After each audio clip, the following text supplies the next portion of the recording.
días, un gusto saludarlos en este martes 29 de abril. Ha sido para los españoles, para Europa, para los portugueses, para el sur de Francia, una noche llena de traumatismos, de pánico y de inclusive de compras nerviosas. Están recuperando en toda la península esta madrugada casi con plenitud, algo más del 99%, el servicio de energía. Hace algunos segundos fue descartado que hubiese sido un ataque de hackers o un sabotaje al sistema eléctrico. No hubo ciberataque, apunta todo a una caída de la generación solar como la causa preliminar del apagón, que deja pérdidas millonarias. Están evaluando esta mañana, habla en este momento el presidente del gobierno español, Pedro Sánchez, ya les vamos a contar en directo, y hablan de unas pérdidas de cerca de 1.600 millones de euros, una cifra terrible, más de 8 billones de pesos, quiere decir en un día el equivalente a una reforma tributaria en Colombia. Unos daños inmensos que replantearon la forma de vivir y que hablan, por otro lado, de la vulnerabilidad de los sistemas interconectados de energía. Le pasó a España, le pasó a Portugal, alcanzó a Andorra, el sur de Francia. Más de 70 millones de personas que en 5 segundos perdieron sus conexiones, las comunicaciones, el teléfono celular, la movilidad, la vida diaria, el ascensor, la posibilidad de salir. Afortunadamente están en primavera y eso evitó, hubiese sido invierno o hubiese sido verano, por supuesto, hubiera sido mucho más grave. Ya les vamos a contar en directo desde España. Mientras allí estaban en el apagón, el gobierno colombiano parece, por otro lado, en modo incendio, si me permiten la analogía. El presidente Petro, en el Consejo de Ministros, que terminó anoche tarde, pasada las 11 de la noche, no transmitido por los canales privados de televisión, amenazó al Congreso y si dijo que no le aprueban su consulta popular, el gobierno la sacará por decreto y que espera que el Congreso y que el pueblo debe actuar y que el pueblo debe salir, sugiriendo el cierre del Congreso. Dice enseguida el presidente Petro que es una amenaza, su frase, por supuesto, un mensaje muy sugerente, muy en tono intimidante, convertido en una advertencia, según el presidente Petro, si no lo discuten, porque el liberalismo presentó una reforma laboral que se está tramitando y si hay una jugadita, el gobierno nacional convocaría la consulta popular vía decreto. El presidente de la República apareció durante 3 horas, obviamente en tono Petro, en modo Petro, diciendo que en este momento tiene el respaldo mayoritario, si se compara con la cifra con la que fue elegido en el 2022, que es una teoría que el presidente está sacando, refutando encuestas que dicen otra cosa. Como mandatario dice por la razón por la cual no duda de que logrará el umbral requerido para la consulta popular, que son casi 14 millones de votos, la verdad muy improbable, muy arriesgado. El presidente desde el punto de vista estrictamente electoral está jugando con fuego. El que sacó 11 millones de votos necesitaría para sacar su consulta popular, repito, la cifra exacta son 13.700.000 votos. También pidió tramitar una mini reforma liberal, la que propuso el Partido Liberal, a la cual le van a enviar el día de hoy martes mensaje de urgencia. Así que el gobierno está jugando a varias bandas y en varios sentidos. El presidente Petro criticando muy agriamente al Partido Liberal por bloquear su reforma laboral, pero paradójicamente pidiendo al Congreso que estudie urgentemente esa que propuso el mismo Partido Liberal. En el largo Consejo de Ministros, transmitido por los canales públicos, por Señal Colombia, el presidente Petro anuncia que denunciará a la Comisión de Regulación de Telecomunicaciones que le bloqueó un mensaje institucional que no cumplía argumentos técnicos, que no era para enviar un mensaje institucional del gobierno, era simplemente para campaña política. El presidente Petro se queja de que lo quieren censurar e invita a que haya una lluvia de demandas por prevaricato contra los comisionados de esa Comisión de Regulación de Comunicaciones. El Día del Trabajador va a ser un día caliente, pasado mañana, que es 1 de mayo. La tesis del presidente es que no hay participación en política si se anuncia por la consulta popular, porque esta no ha sido aprobada todavía. Y entonces que él no está haciendo política porque todavía no hay consulta popular, que es una manera muy particular de entender este momento. A propósito del presidente Petro, de la consulta popular, les contaré lo que está pasando esta mañana caliente con los indígenas que se encuentran en la Universidad Nacional. Una minga muy beligerante ya sacó a algunos encapuchados a bloquear y a los disturbios por la avenida 26 y por la calle 45 alrededor de la universidad. hay situación de alerta y queja del rector que les permitió, los invitó a que acamparan allí a 4.000 indígenas, le llegaron 10.000 y ahora se queja el rector Murera, que pasó por la vergüenza de que ayer no pudo ejercer autonomía en la Universidad Nacional, sino que le tocó pedirle permiso a los jefes de la Minga para que lo dejaran entrar. Y efectivamente, después de pedirles el permiso, lo dejaron entrar. No lo mismo ni con los profesores ni con los estudiantes de la Universidad Nacional que no tienen clases el día de hoy. Dice la vicerrectora de temas académicos que la vida universitaria ha sido afectada solamente el 30%. La verdad es otra. La verdad es que no hay ninguna posibilidad de clase porque los indígenas ocuparon todos los edificios, inclusive el auditorio, el bellísimo y recién remodelado Auditorio León de Greiff.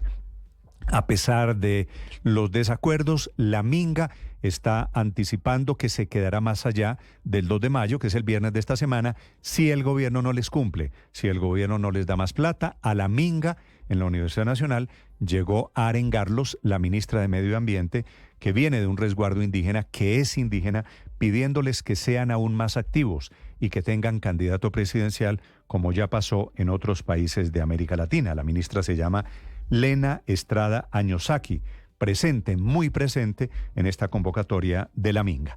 En segundo les contaré también de la elección del Papa. Esta mañana hay un anuncio histórico.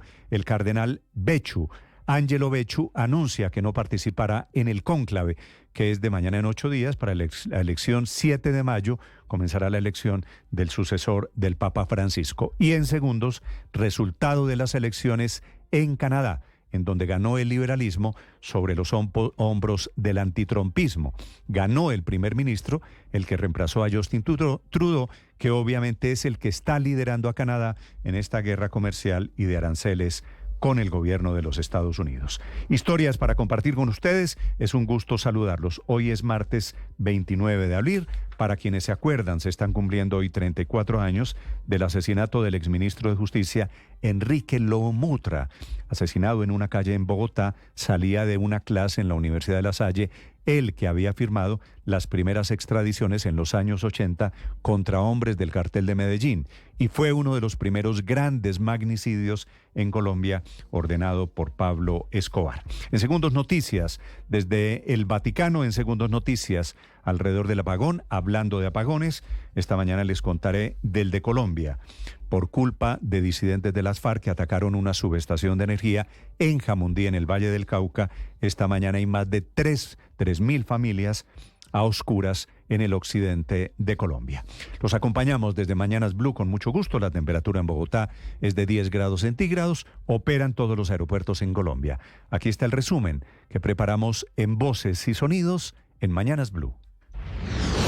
En lo que respecta a las causas, lo que nos comunican los técnicos de Red Eléctrica es que a las 12:33 de esta mañana, 15 gigavatios de generación se han perdido súbitamente del sistema y que se han perdido en apenas 5 segundos. Esto es algo que no había ocurrido jamás. Tras el gran apagón que paralizó este lunes a toda España, el gestor eléctrico español, Red Eléctrica, ha informado que desde las 6 de esta mañana se ha recuperado más del 99% del suministro eléctrico. El propio operador ha confirmado que se descarta un ciberataque como causante de la caída eléctrica. Hemos tenido la colaboración del CNPIC, INCIBE, del CNI, y esta mañana pues hemos podido concluir que efectivamente no ha habido ningún tipo de intrusión en los sistemas de control de Red Eléctrica que pudieran haber ocasionado el incidente. Sin embargo, de este día de apagón quedará para el recuerdo el testimonio de todos aquellos que de una u otra manera vivieron las consecuencias de un suceso absolutamente inesperado. Por agua porque he llegado a casa y había todos los grifos. Por el tema del apagón y eso, para sobrevivir. ¿Cuánto va a durar? Y aunque sea para hoy, pues tener comida preparada. Por inercia y por si acaso nos quedamos sin agua. Con esto poco vamos a hacer, pero bueno. He visto que en el hotel que se había vuelto la luz, pero no sé si estará de todo, pero por fin ya parece que ha vuelto, que no sabemos vivir sin ella. Sin embargo, aunque el día hoy en España es de relativa normalidad, los problemas se siguen concentrando en el transporte ferroviario, que sufre importantes retrasos y cancelaciones por toda la península ibérica. Medios no solo de Europa, sino de todo el mundo destacan la magnitud inédita del apagón que paralizó España y Portugal, afectando aeropuertos, hospitales, comunicaciones y transportes. Las coberturas subrayan la incertidumbre sobre la causa, la activación de las emergencias y la necesidad urgente de respuestas sobre la vulnerabilidad de las redes eléctricas europeas. Si va a negar la consulta mientras discuten en la Comisión Primera, el pueblo debe saber qué hacer, porque pierde razón de ser un órgano representativo que le quita la voz a su mandante, el pueblo colombiano. De esta manera, el presidente de la República, Gustavo Petro, presiona y advierte al Senado de la República que si no aprueba su consulta popular, en menos de 30 días, la sacará adelante por decreto. Durante el Consejo de Ministros de anoche, el presidente Gustavo Petro también pidió a su equipo jurídico denunciar a la Comisión de Regulación de Comunicaciones por el delito de prevaricato. Esto pasa luego de que esa entidad le negara al presidente el permiso para emitir por televisión un mensaje político sobre la consulta popular y las movilizaciones del próximo 1 de mayo. Ahora es la Comisión de Comunicaciones diciendo que no podemos hacer propaganda pidiendo una consulta. Ir a una consulta es un derecho que nos otorga a la gente vía firmes y al gobierno vía cosas. Es un prevaricato. Incluso el mandatario le pidió a su ministra de Transporte, María Fernanda Rojas, que la ANI traiga todas las pruebas del caso Odebrecht de Estados Unidos para que se hagan las judicializaciones pendientes en Colombia. La orden que yo le doy es que la ANI traiga todas las pruebas de Estados Unidos sobre las confesiones hechas en los Estados Unidos que se deben judicializar en Colombia y no se han judicializado. La polémica esta mañana tiene que ver con Daniel Quintero y una socia de club en Nogal. La mujer, que fue identificada por el propio Quintero como María Jimena González, utilizó expresiones consideradas clasistas y racistas durante un encuentro en el que participaba el político antioqueño. Vete, no vemos en este país, exacto, conmigo no se meta. Dale ese pendejo. Cuidado. ¿Y ustedes qué hacen acá? ¿Qué hace esta indiamenta acá? ¿Qué hace esta indiamenta acá? ¿Están pasados de groserías? Pasados ustedes que andan ahí. La Procuraduría le dio un plazo de 3 días al Ministerio de Defensa para que responda a 7 requerimientos sobre el aumento de la violencia en el país, en especial el aumento de ataques contra la fuerza pública, y que informe la posibilidad de reactivar las operaciones ofensivas contra la disidencia al mando de alias Calarcá, que pese a estar en cese al fuego, atacó al ejército asesinando a 7 militares. Carlos Amaya apoya la reforma laboral que hundieron. El gobernador Carlos Amaya aclaró que su postura no busca quedar bien con el presidente Gustavo Petro, sino que, según dice, pretende ser coherente con su historia de vida, ya que añade que gracias a los dominicales y horas extras de su padre, hoy está aquí en este cargo. Criticó incluso también a quienes alegan que pagar recargos nocturnos o dominicales quebrarían empresas, asegurando que grandes empresarios precisamente le han dicho que esto no es cierto. Y por lo cual apoyo la consulta popular y haré campaña con toda la fuerza del mundo en esa consulta popular. Y no por quedar bien con Petro, como algunos dicen. Es por ser coherente con mi historia de vida. Ni los estudiantes, ni siquiera el mismo rector de la Universidad Nacional, Leopoldo Munera, podían ingresar esta mañana a algunos edificios de la universidad en Bogotá. ¿Me permiten entrar? Pero la muchacha me quita porque está... Algunos de los miles de indígenas que llegaron al campus se tomaron varios edificios desde esta madrugada, lo que generó tensión entre la minga y algunos miembros de la comunidad universitaria. Esperamos, y eso es fundamental para nosotros, que el gobierno distrital y el gobierno nacional cumplan con sus compromisos para que se vea menos alterada la actividad en términos de la universidad. Por su parte, los líderes de la minga dicen que permanecerán en la ciudad hasta que el gobierno responda a sus demandas. El devenir de estos días va a significar mucho la capacidad, la voluntad política y operativa que tenga el gobierno nacional de avanzar con las exigencias que está haciendo frente a la agenda política del movimiento indígena. Así se escuchaban las explosiones de las bombas aturdidoras de la policía antidisturbios, que tuvo que intervenir para repeler a un grupo de encapuchados que quiso bloquear la carrera 30 frente a la Universidad Nacional.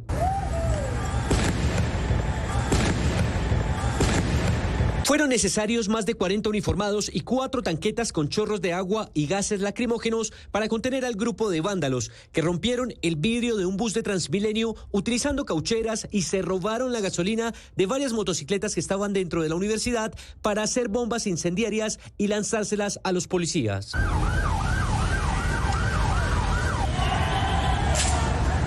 Durante la audiencia pública en la Corte Constitucional sobre la seguridad de los firmantes del acuerdo de paz, hubo duras críticas de gobernadores y alcaldes al gobierno nacional. El alcalde encargado de Mesetas, Julio César Torres. Dile al gobierno nacional cuáles son las reales reglas del juego en la mesa de diálogos que tiene con Calarcá. Si a ellos se les está permitido no delinquir de la manera como lo están haciendo, porque nosotros como gobiernos municipales realmente estamos sometidos al ridículo por parte de esos grupos. La gobernadora del Meta, Rafaela Cortés. Es muy duro trabajar desde las regiones cuando uno todos los días ve hechos de violencia y ve a un gobierno encerrado aquí en las oficinas sin trabajar articulado con los gobiernos subnacionales y con los alcaldes en los territorios. El alcalde de San José de Guaviare, Willy Rodríguez. Dos grupos de disidencias que hacen ocupación, que se mueven en el territorio, pueden generar seguramente otro riesgo o otro enfrentamiento que pueda dejar vidas humanas afectadas. Que los tombos no saben quién que va a matar a los tombos. Aquí nadie sabe quién es que va a matar. No lo coja que más ropa y eso sí, me aseguro a todos en la cabeza. En varios audios interceptados por inteligencia militar se logra escuchar a este hombre, un criminal, hablar sobre la limpieza de fusiles y otras armas de fuego utilizadas para atacar policías en medio del plan pistola y la escalada de violencia contra la fuerza pública en varias partes del país. Ataques que han dejado hasta el momento 13 policías y 11 militares asesinados. El ministro de Defensa, Pedro Sánchez. Si tenían algo de humanidad, muestran que no tienen absolutamente nada. Se camuflan en la población, se visten de civil y asesinan a nuestros policías y militares de manera cobarde y vil. El segundo comandante del ejército, el general Eric Rodríguez. 5 hombres que fueron recuperados ayer en la noche, en este momento están con nosotros, están siendo atendidos. Algunos de ellos tienen algunas heridas que gracias a Dios son leves. El Gobierno Nacional a través del Ministerio de Salud presentó un proyecto de decreto con el cual pretende implementar por vía decreto varios puntos clave de la reforma a la salud, pues en este proyecto se tiene la iniciativa de redefinir el modelo de atención en la salud en Colombia, sustituyendo la parte 11 del decreto 780 del año 2016 y dando vida al modelo de salud preventivo, predictivo y resolutivo con énfasis en prevención, equidad, calidad y participación ciudadana. Augusto Galán, exministro de Salud y director del Observatorio Así Vamos en Salud, explicó lo que significa esto. De manera general, uno ve una pérdida progresiva del rol de articuladores de red de las EPS. Las redes ahora de servicios de salud ahora son estructuradas o serían estructuradas y gobernadas desde el ámbito territorial, o sea, las entidades territoriales. El proyecto de reforma constitucional que establece la libertad política o transfugismo de forma permanente no alcanzó a ser debatido en la plenaria del Senado en la jornada de este lunes. Aunque había logrado avanzar con amplio respaldo en sus primeros 5 debates, la duda por la presencia de varios micos ha ocasionado que varios congresistas decidan votar por el archivo del proyecto. La senadora por la Alianza Verde, Angélica Lozano. La Constitución es el acuerdo de la sociedad. No puede ser el mecanismo de manoseo para que yo meta alguna cosita por conveniencia propia. El autor del proyecto, el senador liberal Alejandro Carlos Chacón, defendió la iniciativa señalando que la libertad política ha estado concebida desde la redacción de la Constitución de 1991. El pueblo no reconoce a los partidos, perdieron la coherencia porque sus miembros fueron vueltos pequeñez, olvidando a los electores y a los elegidos. Esperamos que sea un puesto de Asia o África. El catolicismo está creciendo allí y creemos que puede ser un apoyo para la gente de allí cuando haya un papa africano o asiático. Espero que se nombre un papa que siga los pasos de Francisco y al mismo tiempo me gustaría que se eligiera a un papa negro. A 9 días del cónclave para elegir al nuevo máximo jerarca de la Iglesia Católica, empieza a crecer la expectativa entre los fieles. Son 135 los purpurados que pueden participar en el cónclave, al no tener ningún impedimento para hacerlo y ser menores de 80 años. 110 de ellos fueron nombrados por el Papa Francisco, 23 por Benedicto XVI y 5 por Juan Pablo II. Muchos de los nombramientos de Francisco se hicieron en regiones de la periferia de la Iglesia Católica, en donde el número de fieles va en aumento, así como África, que hoy cuenta con 18 cardenales, y Asia con 23. Hoy comienzan las semifinales de la UEFA Champions League. Arsenal enfrenta a Paris Saint-Germain Saint-Germain a partir de las 2 de la tarde. En la previa del partido habló el entrenador del equipo francés, Luis Enrique. Igual que los demás, va a haber 2 porterías, 2 rivales con muchísimas ganas de hacerlo bien y de superarse uno al otro. Yo creo que va a ser clave y para nosotros es muy importante en este primer partido gestionar los diferentes momentos que va a haber. Además, el actual entrenador de Real Madrid, Carlo Ancelotti, habría llegado a un acuerdo con la selección de Brasil para dirigirla a partir de la próxima fecha eliminatoria.